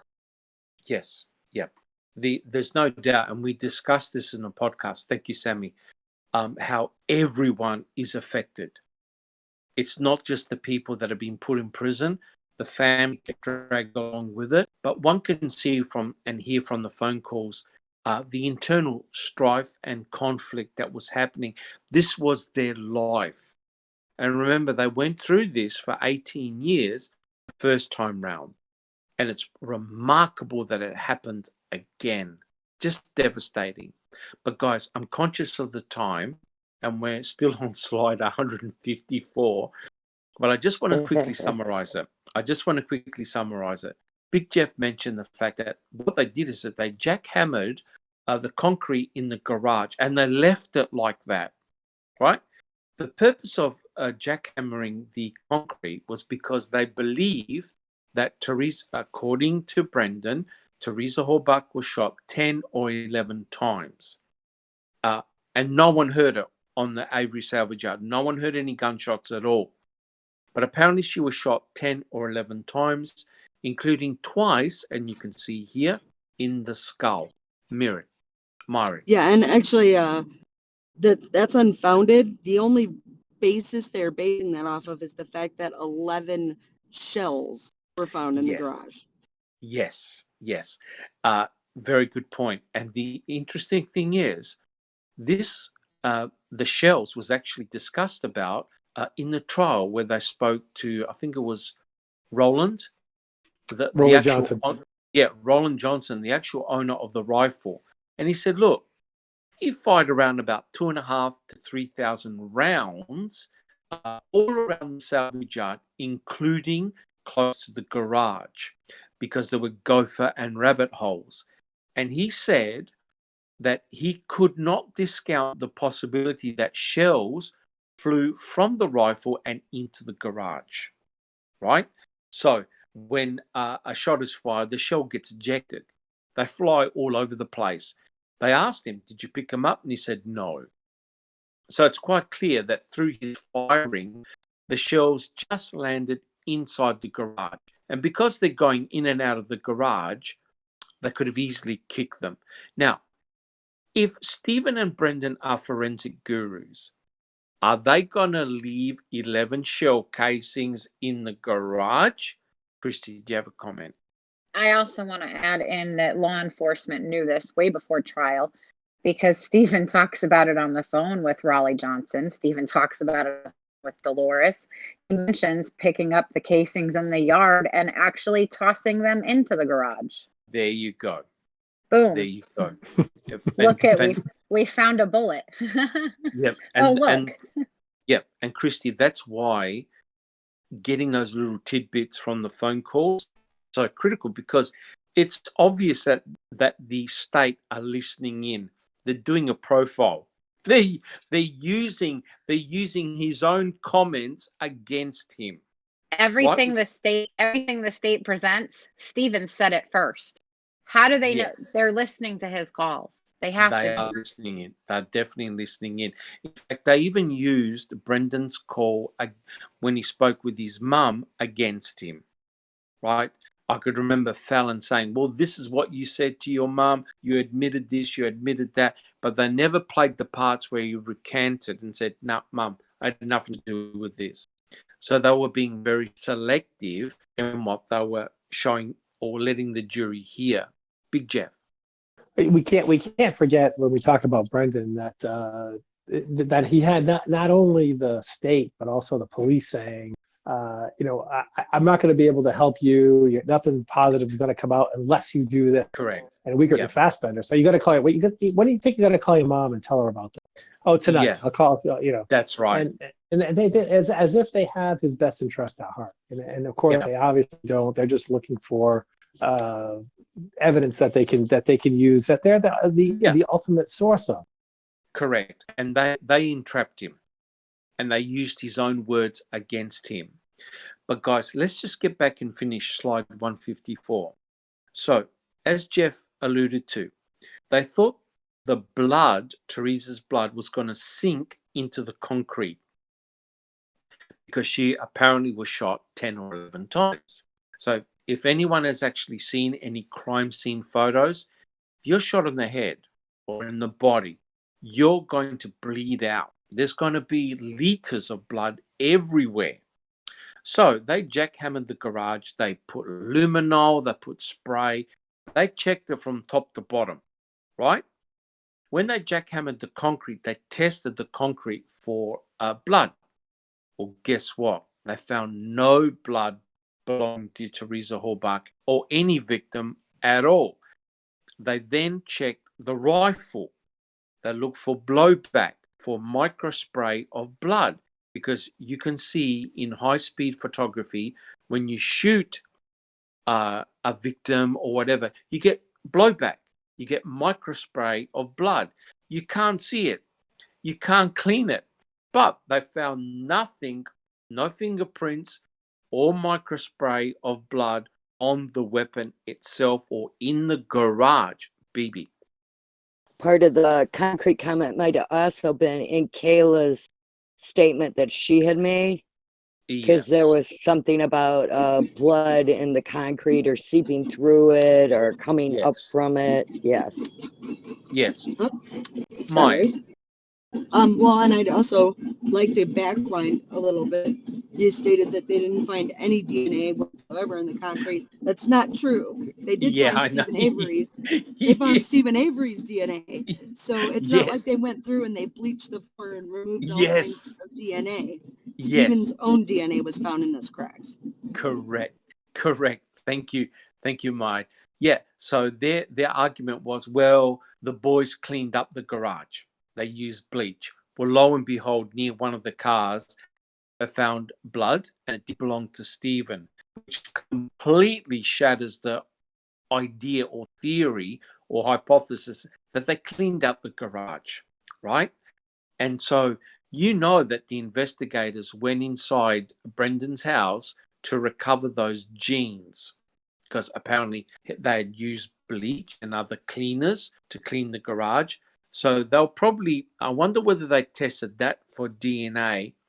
They found, of course, nothing, no blood, nothing forensically linking Brendan to any crime. Big Jeff, do you have a quick comment? Yeah, I do have a comment, and it's just related to what you said before, that they were geniuses at cleaning up forensic evidence, but absolute dolts with regard to cleaning up physical evidence, leaving leaving the bullet shell there, not getting rid of the jeans, just a wealth of physical evidence that they managed to leave around, but the DNA and the forensic blood splatter all gone. What a miraculous! So the remarkable thing is this. They cleaned up the micro evidence, which is almost impossible to do, but they left the macro evidence, i.e. a Toyota RAV4, with blood in it. Obi-Wan, do you have a comment? Yes, like where item FL was found, if it landed back by that compressor, you would have expected to see spray back or blowback. Yes. Again, well, I guess it would be like, forward trajectory, Yes. And it had a bunch of debris way packed in front of that compressor, and none of it contained blowback or spray mist of blood at all. So how do you not get any spray or blood mist on any of the objects back there, but have the bullet land directly through all of them obstacles to land underneath that compressor? It just doesn't make sense. It makes no sense at all. Sammy, do you have a quick question? Well, they're talking about the day of Carmen's funeral, open casket, ended around 1 p.m., takes the body to the funeral home for cremation, takes about 2 hours. By 3 to 4 p.m., they had large bone shards on the 8th. And somebody's asking, what time do they claim they found bones on Stevens on the 8th? Early evening? I don't think there's an actual time stamp on it, right? But what we do note is that Carmen Botwell was cremated, and her family took, Bibi, correct me if I'm wrong, it took 3 months before the family got bones back. Is that true? Yeah, it was a really huge, long amount of time. Yeah. Very So, sketchy. Yes. yeah. And Yes. also, of course, something was found on Cuss Road on the 7th, and the day after, we have this box of bones. All right. So, I don't know. It just seems very coincidental. And by the Everything, way, everything like times out really, really close to being able to be pulled off. That's why right. Carmen is always my easy one to point to. And there's some Yeah. other sketchy things about Carmen, but that's why I usually point to her for the bones and the DNA being her. Yeah. And that is why, guys, the forensic testing of the bones would have been critical. But it looks like Kathleen Zellner now won't have the ability to test any bone for a full DNA profile. But just finishing slide 154, they found no Teresa Halbach or victim's DNA in the garage. They found no DNA on the gun, and they tested all the knives. And again, they found no blood and no DNA. So how they drew the conclusion that Teresa Halbach was killed in the garage, I have no idea. And I don't think Ken Kratz knew either. Guys, do we have any quick comments? Because we really should finish soon, because we've gone for nearly 2 hours. Do we have any quick comment? Big Jeff. It was Brendan's confession. Ken Kratz tells two different stories in two different trials. Correct. Again, yet another example of prosecutorial misconduct.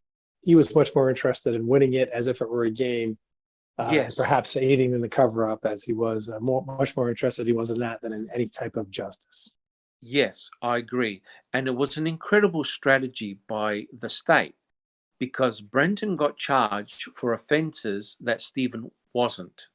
So how can you charge Brendan with sexual assault and mutilation of a corpse and dismiss those charges on Stephen? Myed.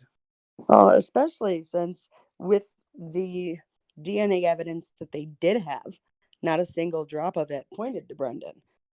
Correct. So they basically convicted this child based on a testimony that had no links to it whatsoever via DNA or anything else. Yeah. Excellent point. Yeah, there was no forensic evidence linking Brendan to any crime whatsoever. BB. Well, and they also had used the Reed technique, or a variation of it, to get his confession, which they clearly were not supposed to at that time, because it was part of that Avery bill that they shouldn't use that anymore. Yes, correct. The whole thing is a really disgraceful mess. So, guys, I think we really should leave it there, and we can continue this discussion on Discord. But are there any final quick comments that anyone would like to make? Our chat looks good. Our chat looks good. I just wanted to thank you guys again for having me here. I really appreciate it, and I love the different views you guys toss out there. I'm looking at new aspects and new evidence and new theories every day, and it's definitely got my my brain worked up into a slight little panic over this giant rabbit hole that we've got going on. Yes. Well, glad to help you, and we appreciate and admire your work. So no, stop. Thank you, but I appreciate your guys' work. It's me researching all of your guys' work that allowed me to make that video happen. So no, that it's a pleasure. And the other thing is, it's fantastic and heartwarming when independent people look at the same material and come up with the same conclusions. It gives validity, and that's fantastic. That's the way science works, should work, where you have independent researchers. I've never seen your work before, Mike, but it's fantastic, top notch, beautiful. And it's amazing how the conclusions are very similar looking at the same material. And that's great validation. I agree. And That's science. You're right. yeah, That's what should have been done in this case. and that's exactly what wasn't done at all. Christy, do you have a quick comment? Big Jeff and I were talking about this a little earlier today on how I wish that we could have been there to help. I wish that we knew then. I wish that we could have been there, because seeing Yes. everything that went down, what are we, 14 years later? 14 years later, and Yes. knowing, I mean, listening to these calls, you get hopeful for them, even though you know how it ends. I mean, we know the ending here. It's not like we're listening to things that we don't know what's going on, but it's very Yes. heartbreaking. And I definitely wish that we could somehow go back in time and help him, or, you know, Well, I wish there was somebody that could have put together the pieces the way that we are right now. yes. I mean, of course, we have the benefit of hindsight, Correct. but that is the frustration, because the defense had access to a lot of material, but they weren't able to deliver the killer blow. They weren't able to summarize the material like we have, like researchers like Mide has, like yourself, Christy, the phone calls.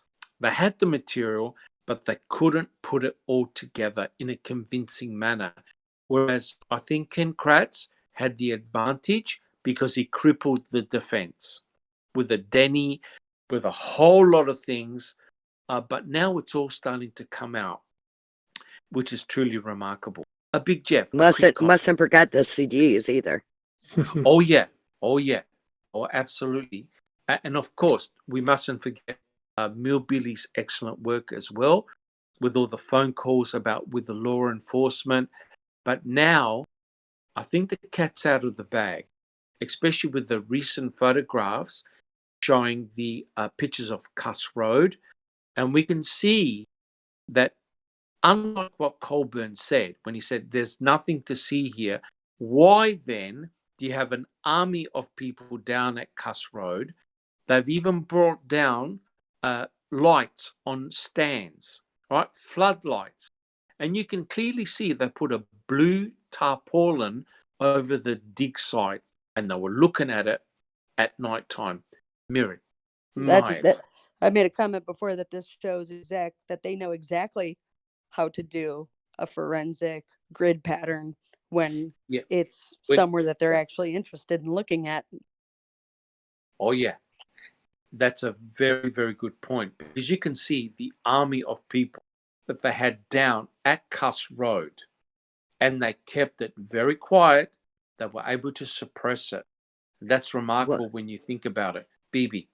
And it looks more like a crime scene than a salvage yard at the way they're handling it. Yes. Yeah, correct. Big Jeff, a quick comment. Well, my closing comment is that it is not Kathleen Zellner. She doesn't have a single motion that's trying to suppress a single piece of evidence for any reason. She's trying to get evidence. She can't get her hands on evidence. She can't get her hands on the bones because they were given away. She can't get her hands on the rab because they won't fork it over. Because Judge Sukowitz ruled in an astounding early ruling. Because they have things to hide. The people who don't have anything to hide don't continue to hide things. I agree with you. The judge at the end of the case and made a stipulation about the rab that it could be used later, and they still won't give her the rab. No. Obi-Wan, do you have a quick final comment? Yeah. When this, oftentimes, when somebody, word gets out and somebody might be wrongfully convicted, in some circumstances, they try hard, the state, work with attorneys and try to, see if this person was actually wrongfully convicted. And in this case, you have the state actually withholding or hiding, destroying evidence in a manner that's just, it's disheartening just to see the state something like this, because they're actually trying to protect and defend the verdict or conviction of somebody that might be wrongfully convicted. Yes. Yes. Yeah, Obi-Wan, you said the right thing. A really important comment, and that is the state is protecting the verdicts. And that's really funny. Not funny. That's ironical in a way, because Ryan Ferguson's father said exactly the same thing. It took 10 years for justice to take place. 10. So if we're looking at Stephen Avery and Brendan Dassey, they're in the right window for something to happen. 10 to 15 years is the normal lag period. And guys, I like to finish on slide 155 because it is significant. And remember, BB made the comment, came in a box, left in a box. Have a look at those cremains, right? And we're going to be talking about this in the next podcast on those cremains. You can tell anybody who's ever seen a cremation or seen bones from a cremation, I'm talking about a professional cremation, those bones look identical to what comes out of a crematorium. Now remember, this was the box of bones that Dr. Bennett observed, and the box of bones that Dr. Eisenberg observed. And she was questioned about this in the trial. She did not know the origin of where those bones came from. She just took it for granted that they'd come from the salvage yard. Maya, do you have a final comment? I would like to state, not only since you're on those bones, let's not forget that's only 1.7 pounds worth of bones. Yes. We had discussed this in a previous podcast. Between 50 to 60% of the skeletal remains are gone. They're missing. So the question is, whose skeletal remains are they? Well, that box of bones that you're looking at, including bones that were found at the Manitowoc County gravel pit, including bones that were found in Yonder Burn Barrel number 2, they're gone. They're gone. They were given back to the Horbuck family in 2011. BB, a quick comment. Yeah, the bones are cremated to the point that they're calcified and they can't get DNA out of them. But yet they like to claim that there was a little teeny bit of muscle left that was still meat and that they could get DNA out of. They always want things to wash both ways for them. You know, they want their cake and they want to eat it too. You're talking about item BZ, where there was a little bit of desiccated muscle tissue. Supposed, yeah. Mm-hmm. Yeah, and that's where she got, Sheree Cohen got the 7 out of 15 loci match. Yeah, it's one of those things. It's one of those things. But guys, I think we should leave the podcast because we've gone well over 2 hours and we likely frazzled a few brains. But from the panel, I'd like to thank our guest researchers, Maya and Obi-Wan, for their excellent contribution. And hopefully we will hear from them in a future podcast. And guys, I'd like to thank the panel. And I'd like to thank our listeners and supporters. If you like what we do, please subscribe to our channel and please leave comments and we'll try and answer them the best we can. Thank you very much, guys. And hopefully we'll catch you all next week. Thank you. Hopefully see you in Discord. Have a nice weekend.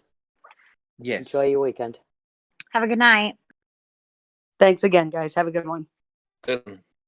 Thank you.